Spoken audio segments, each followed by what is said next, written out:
તમામ મારા મનખો બદલાય છે પણ હું કદાપી નહીં બદલાવ. આ દીકરીના ખોળિયા હાલની અંદર બોટાદમાં 3 વાર મરી ગયા તો હું સજીવન કરવા વાળી છું.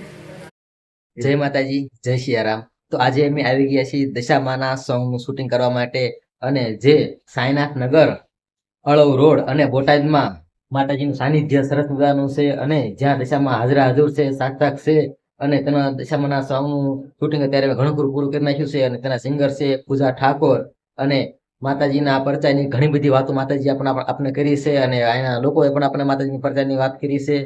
તો ચાલો જોઈએ શૂટિંગ. આવો બધાય આવતા રે માતાજી પાસે.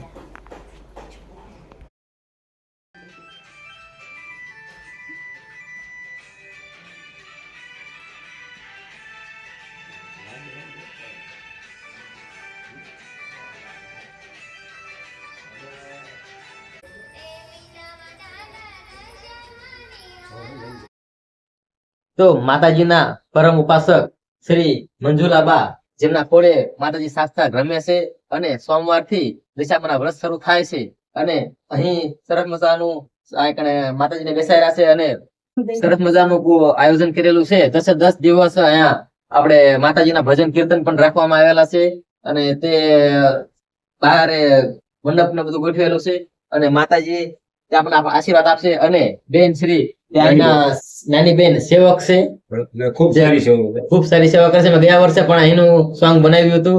અને જો તમારે કોઈને દર્શન કરવા આવવું હોય તો બોટાદમાં રેલવે સ્ટેશન પાછળ અળવ રોડ સાંઈનાથ નગર, ત્યાં માતાજીનું મંદિર આવેલું છે, અને ડિસ્ક્રિપ્શનમાં લોકેશન પણ આપી દઈશું. અને હા, કોઈને કોઈ પ્રશ્ન હોય, કોઈ દુઃખ હોય, કાંઈ પણ મનની ઈચ્છા હોય કે આપણે કાંઈ કામ ધાર્યા હોય, પૂનમે બેસે છે, હા, તો પૂનમે આરતી હોય, દર પૂનમે આરતી રાખવામાં આવે છે. અને કોઈ પણ કઈ પ્રશ્ન હોય, સાંજે દર પૂનમે સાંજે 7:30 આરતી રાખવામાં આવે છે. કોઈને કઈ પ્રશ્ન હોય, પૂછવું હોય માતાજીને, તો પૂછી પણ શકે છે, અને આવી પણ શકે છે. અને હમણાં એડ્રેસ બોર્ડમાં આપણે નંબર પણ આપ્યો છે, તમે નંબર કોલ કરીને પણ માતાજીને કઈ પણ પ્રશ્ન ક્યારે આવું ક્યારે જવું તે પૂછી શકો છો. અને આ ભગત છે, તેમનો નંબર છે, તમે તેમનો સંપર્ક કરી શકો છો. તો ચાલો આપણે માતાજીના આશીર્વાદ લઈએ, અને બન્યા રહેજો મારા વિડીયોમાં. અને આગળ પણ આપણે જે સોંગ મૂક્યું તેને પણ નિહાળજો. અને જે કોઈને દશામાના 10 દિવસ દર્શન કરવા હોય તો અહીં આવી શકે છે, અને માતાજીના દર્શન કરી શકે છે. જય માતાજી.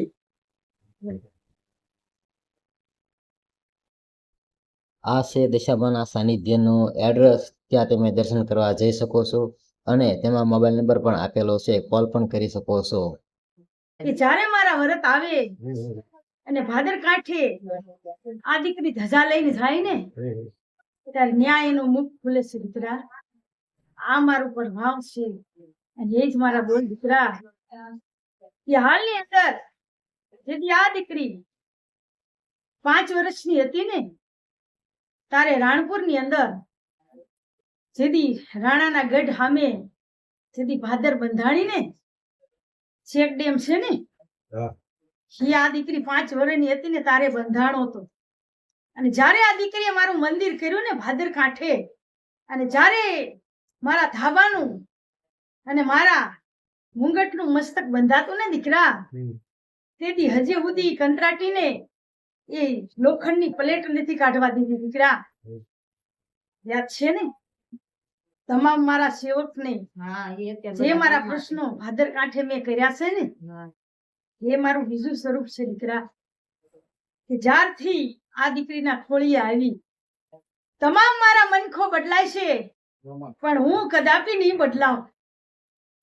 તમામ મારા સેવકો બદલાય, દીકરીથી માંડીને દીકરાથી, પણ હું કોઈ નહીં બદલાવ. બદલાશ હે મારા દીકરા, કે જ્યારથી મારા 8 મહિનાની પૂનમ આવી, તેથી મારા સેવકે સાંભળ્યું હોય કે ન સાંભળ્યું હોય મારા દીકરા, કે આજ જો મારા બોટાદની અંદર હવાવરીની દીકરીને મેં બારૈયા પરિવારની દીકરીને હજીવન કરી હોય, અને બોટાદ મીનાવાળા કર્યું હોય ને દીકરા, તો એ મારી કહાની છે. દીકરા, પણ જ્યારે મારો હાલની અંદર મારો જમણવાર આવે ને દશમના દી, તેથી મારો મનખો અહીંયા હમાય નહીં. દીકરા, આ બોટાદની અંદર એટલો પણ હે મારા મનખાની અંદર મનુષ્યની અંદર જો માણસાઈ છે ને તો એને કોઈ દી કાકરો કાકરો નહીં થવા દઉં. હું એની ઈ જ છું. હું કઈ બદલાણી નથી. માં થોડી બદલાય. આ દીકરીના ખોળિયા હાલની અંદર બોટાદમાં 3 વાર મરી ગયા હા. તોય હું જ સજીવન કરવા વાળી છું આ દીકરીને. તો હાલની અંદર તમામને જો મનખાની અંદર આવું જો માણસાઈ આપું અને માણસની અંદર જો માણસાઈ ના રહે ને તેથી માણસોનું કહેવાય તો સાચું જ છે ને. કહેવાય. માણસનું તો હે મારા સંતાન, તમને શરીરની અંદર તમામ કમકમાટી હાલ છે, તમારા ટાંટિયા વ્યાજ છે, પણ આ દીકરીની જીભાન નહીં જાય. તો માં તો થોડી સેવા થાય? કરે. આની જીભાન તો એક જ હોય. હે મારા માણસની ફરે. માણસ હાલની ફરી જાય. અંદર તમામ જો હું ભાવનગરની અંદર તમામ એવી હોસ્પિટલની અંદર તમામ તમારો વિશ્વાસ દઈ અને આ બોટાદના ઝાડવા દેખાડ્યા હોય હા, માતે. તો તમામ મનુષ્યને હાલની અંદર ભૂલાય. બહુ ભૂલે ને. હે મારા સંતાન, જેવો તમે મને જો આનંદ કરાવશો ને હા, એવા હું તમને ખૂબ ખૂબ કરાવીશ. બસ માતાજી. એ મારી તાકાત છે દીકરીઓ. આ દીકરીના જેના ખોળી આવીને બોલું ને મારો 10મો સ્વરૂપ દશા એના શબ્દા સત્ય કરી હકીકત હાથમાં આપું. છે આ દશા દીકરી. હા. તમામની અંદર જે વસ્તુની અંદર મારા દ્રષ્ટિની અંદર આનંદ આનંદ કરશો. હા, માતાજી તમારે જ આનંદ કરાવવાનો છે. કોઈને હાલની અંદર બધું તમારે કંદરથી ઉપર હોય ને નથી. માતાજી. બધાને હારા આશીર્વાદ હું કોઈ હાલની અંદર મનુષ્ય ઉપર અત્યાચાર કરવા નથી આવી. માં થોડી અત્યાચાર કરે. માં તો ઓલી રક્ષા જ કરે. માને સારું કરવાનું એટલે માં તીજો આશીર્વાદ અવતાર હારા તમને દેવરાયો છે. આશીર્વાદ હારા હા, એ દીકરા. બધાને આશીર્વાદ સારા આપો.